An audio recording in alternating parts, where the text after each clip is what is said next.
In other news this week, Ixar is back at it, answering all sorts of questions. And mercifully, Hearthstone has put a lot of the answers together in one easy to find place. And there's just a lot here, and it's pretty scattershot. So let's just kind of move through the highlights, Jocelyn, starting with one that I know you're going to agree with, which is, according to Ixar, from a player metrics perspective, it seems like Demon Hunter was successful. Yeah, and I mean, we're going to talk about this because we have a Demon Hunter related question down in the email section today. So I'm not going to go too deep into this, but it makes sense to me, right? Like if you look at player metrics, which I'm assuming is how many people are playing Demon Hunter, then, you know, like those numbers are going to be high because it was super powerful at the beginning, like way overpowered to the point of getting nerfed really quickly.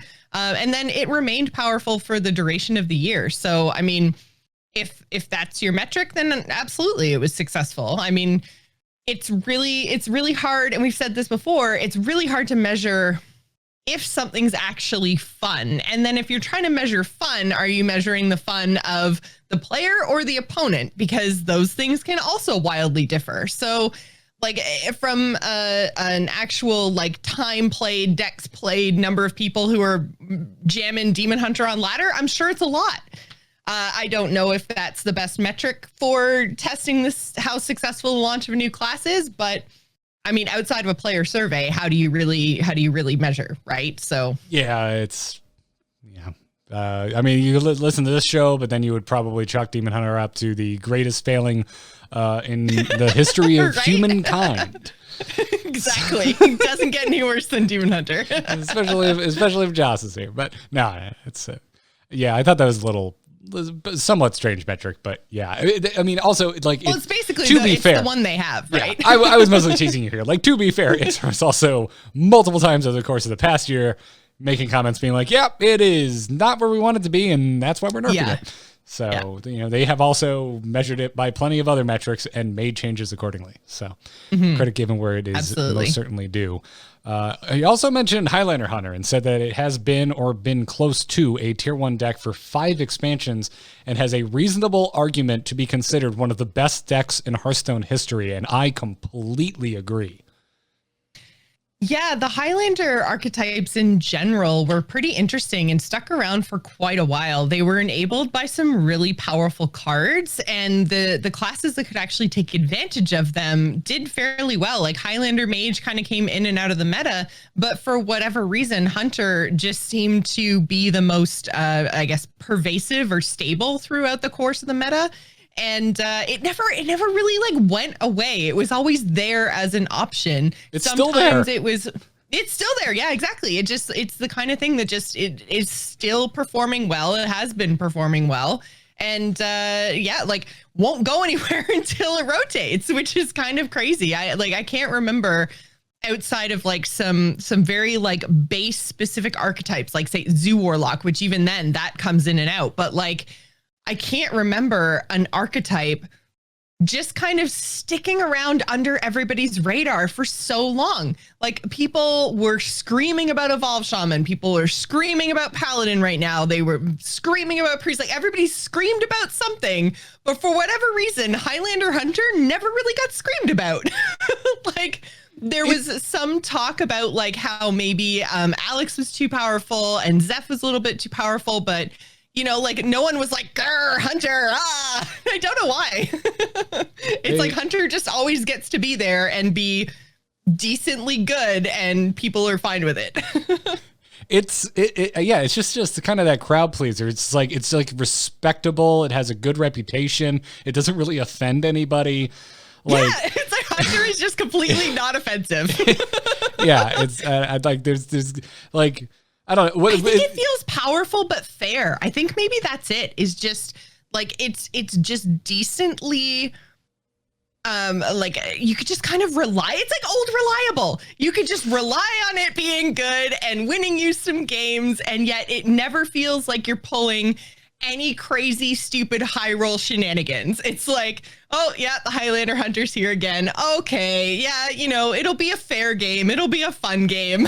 I'm not offended. You're not offended. No matter who wins, we both go our separate ways. We're happy. yeah, because you've got like your OTK combo decks on like one end of the spectrum that really make people mad. You've got your just like faces the place aggro decks that make people mad, and like just right there in the middle is Highlander Hunter. It's like the Foo Fighters of Hearthstone decks. Like you got Miley Cyrus. Some people love her. Some people can't stand her. You got Eminem, same thing, but I've never heard anyone say anything bad about the Foo Fighters. Yeah, it just kind of rode the high end of the pack. Every once in a while it would peak and be the best deck, but that never seemed to last very long because we would get, an expansion or a patch or a mini set or whatever. Something else would overtake it. So it was never like the deck in Hearthstone to play all the time. I don't know. On the subject of a pack voucher, which is something that's been suggested multiple times, we've had people write in about it as well, which is like, why don't you give me a pack voucher instead of a specific pack so I can go and redeem what type of pack I want? Ixar said that they don't want to introduce a pack voucher because the majority of rewards are gold anyways, and if there are pre-selected packs, you don't need to make a decision. And it sounds like this is by design. Like this is kind of, they want it to be that way because he continues to say, you already have a lot of decision making in the game with things like gold and dust. And this is the fun part where you don't need to decide what you want/need. It should be the minority of rewards, though. So basically they don't want to make the decisions for you all the time, right? But anytime they do, it's like, oh, hey, here's Madness packs because it's the newest expansion or whatever, right? So, and I think he is right that they've moved more towards gold, which gold you can go buy anything. So, they've kind of done this in a roundabout way without actually earmarking your gold for something specific, which is basically what a pack voucher is, right? A pack voucher is just an amount of gold with a wrapper on it saying you must spend this gold on a pack. So they might as well just make that reward gold and then you can go get a pack or do whatever else you want. Yeah. I don't necessarily agree with this, but I also don't feel supremely strong about it. Like I see Ixar's point. Personally, I'd rather have a voucher, but also I'm like, whatever. Yeah, I'd rather have a decision point, especially now. I think it becomes a little bit more important to either replace those packs with gold or give out a pack voucher if you want people specifically to have packs, like pack redemptions, as opposed to just introducing more gold into the economy. But I don't know, when you have achievements now that very specifically say like get all the legendaries in such and such an expansion, or where they have collection specific completion achievements, I feel like I should be able to say, oh hey, I didn't play a whole lot during Ungoro, I want to go buy an Ungoro pack, or I want to redeem this voucher for an Ungoro pack and try to like flesh out my collection. That maybe this is something that could be looked at, but I mean, maybe just give us all gold. That works too. Yeah. To give me, us I like the pack cost equivalent of gold, right? Which is 100 gold or whatever. So everywhere you would give us a pack, give us gold instead. Yeah, and for me, like the achievements are like whatever, because for the most part, you don't really get much from it. But the fact that you unlock things in duels is the big thing for me. Even though I don't personally really play duels, but. It's a part of the game. It is tied to your collection, right? It's tied to your collection. Yeah. So anyways, on the subject of Hysteria, Ixar said that they made the call to let Hysteria slip through, even though they knew about the Wretched Tiller and other interactions. Continued saying they made this call because they tend not to, quote, round all edges ahead of the set launch in order to keep the game interesting. This time it didn't work out. I mean, I don't know. I would say it sure shit kept things interesting. People were definitely interested.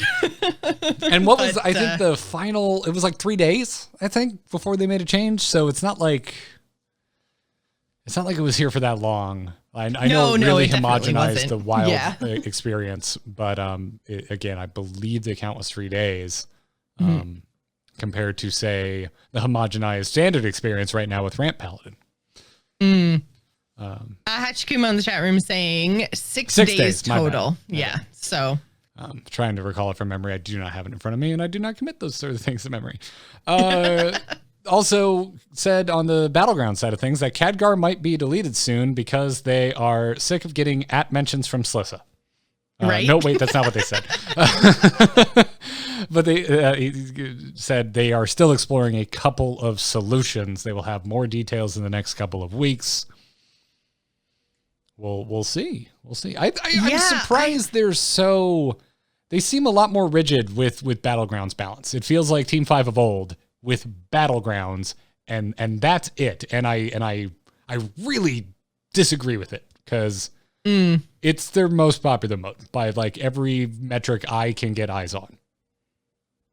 So do you think that they want to like keep him in, or like do you think they should have rotated him out? Do you think that they should have just like changed how he worked or something? Or because I feel like a tweak to Khadgar where it's like every minions that like if he worked the same way he works right now, except for had like an in combat tag, right? Instead of in the tavern, that would solve the problem, right? Like, yes, yeah, because then you wouldn't be able to play a bajillion alley cats and get a bajillion golden kitty cats and then go from there. So that's kind of the mechanical problem, and combat would solve that, but then Khadgar would be different than his iteration in the rest of Hearthstone. So maybe we get Khadgarington the third. I really have to think that they're trying to find a way to fix the skipping battle bug, because that would go a long way, at least to make this significantly more difficult. Because the APM that's required to abuse Khadgar in such a way, it takes so much time that it is worth it to exploit that feature and skip the battle phase. Yeah. So I would, it's not called out here, but it's part of that puzzle. And so I'm curious if that's one of the things they're going to attempt to address. And again, the fact that they haven't done anything with it though makes me think that it's much more complicated on their back end to make any sort of change to that, or I think we would have seen something by now, because it is a really glaring and really well-known exploit. So there's I don't know, this one seems complicated, and I to me like just reeks of this is not an easy fix. Obviously removing Khadgar would be a quote unquote easy fix, but clearly they don't want to do that, which takes my brain in all kinds of places.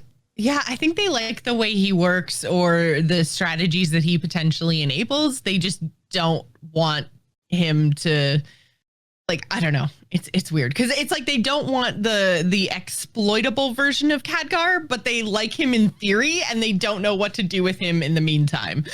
Yeah, I think it is like that exploit aside, like it's a really interesting card. There's a lot of potential mid-tier power spikes that can happen with him, and that's very unique, and it takes a lot of skill and know-how and speed of execution. Yeah. So that is cool in its own way, kind of the same way, like that was a big thing with the old way Murlocs used to work, and it still kind of is, but because you can't Divine Chill poisonous them, a lot of people aren't really going down that route anymore. But like for all my complaining about it, it did take a great deal of skill to like pilot Murlocs and get max value out of it, and I think the same thing here is true with Khadgar. Unfortunately, though, it's also on the back of this exploit. I am way too slow to do the Khadgar exploit. yeah. Like, good luck on your phone. Like, it ain't happening. Yeah, it ain't happening. What is happening is your phone is going across the room because you're going to be frustrated. So yeah, there's all that. So I don't know. My brain goes to, I think Khadgar might be core to a part of the design philosophy. They may have planned out the next few rounds of major updates and had Khadgar in mind. Like, there's all kinds of potential reasons I think could be here. But the one that really feels to me to be true, even though it hasn't been mentioned, is like that skipping battle exploit is hard to fix. That's just what I think, and I would really like them to talk about it because I want to know where the roadblock is, because I'm kind of fascinated by the fact that it's like reached like Voldemort, like dare not speak its name territory, like from the team. So yeah. Anyways, moving on, it said that the Hearthstone team is positive about Demon Hunter and will probably make another new class in the future. And then kind of expanded upon that, saying that they have talked about things like Death Knight Monk, or even the idea of inventing something new, which is particularly curious. But then immediately tempered all expectations by saying there is no new class in development today. And well, we know that they work, a year ahead of schedule. So Yeah, so it won't be coming in the year of the whatever gets announced at BlizzConline. So unless XR is like bold-faced lying to us, which doesn't seem like his style. I'm pretty sure that he wouldn't lie about something like this just because they've been getting a lot of good community feelings by doing all these AMAs. And if he legit came out and said, we're not working on it, and then like 2 weeks from now we get to BlizzConline and they're like, monks are coming, boom, everyone would be like, but you said, and then they lose all credibility from these AMAs and they lose all of like the good feels that they've generated over the last little while by doing these things. So I think it's fairly safe to say he's not lying to us because he would just lose all credibility. So yeah. I'm going to go with he went, well, I said there's no new class in development right now, but Death Knight and Monk are existing classes in World of Warcraft. Yeah, so they're not new. And then he puts on his best Obi-Wan voice and says, well, from a certain point of view. Oh, man, he would get smacked around Reddit so hard. XR, I'm telling you, I would think that was the most baller move ever, and I would applaud you.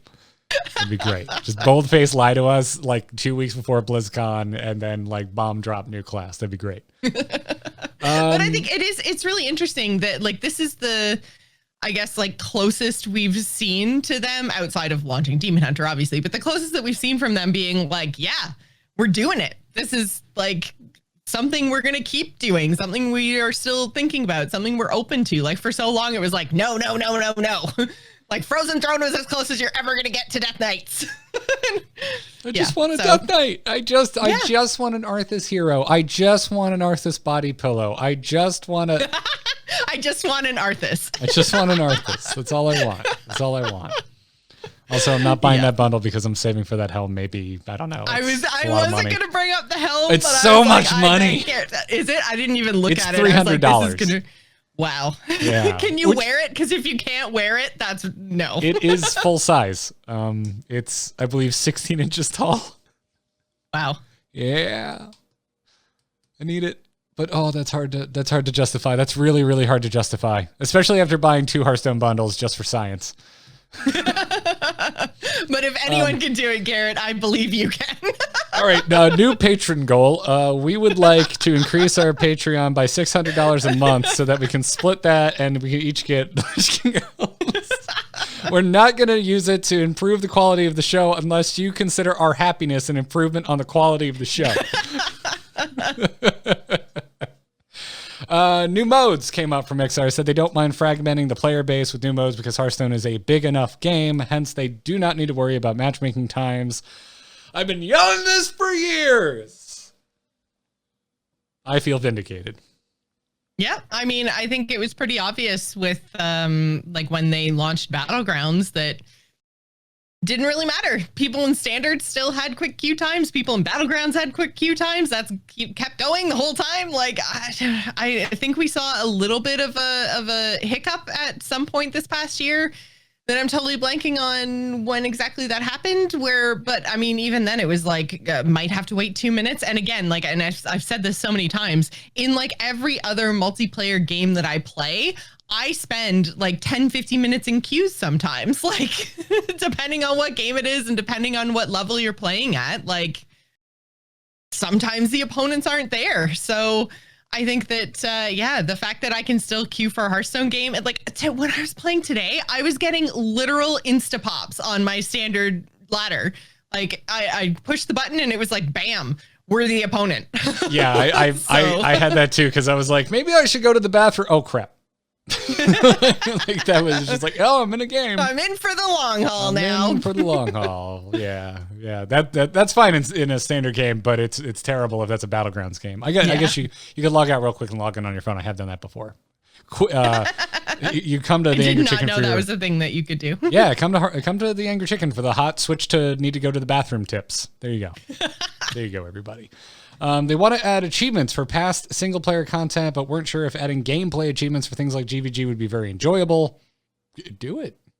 Why not? Well, he went on to say that because of the power level of cards right now, TGT, GVG, those kind of achievements, trying to get them in wild would just be painful.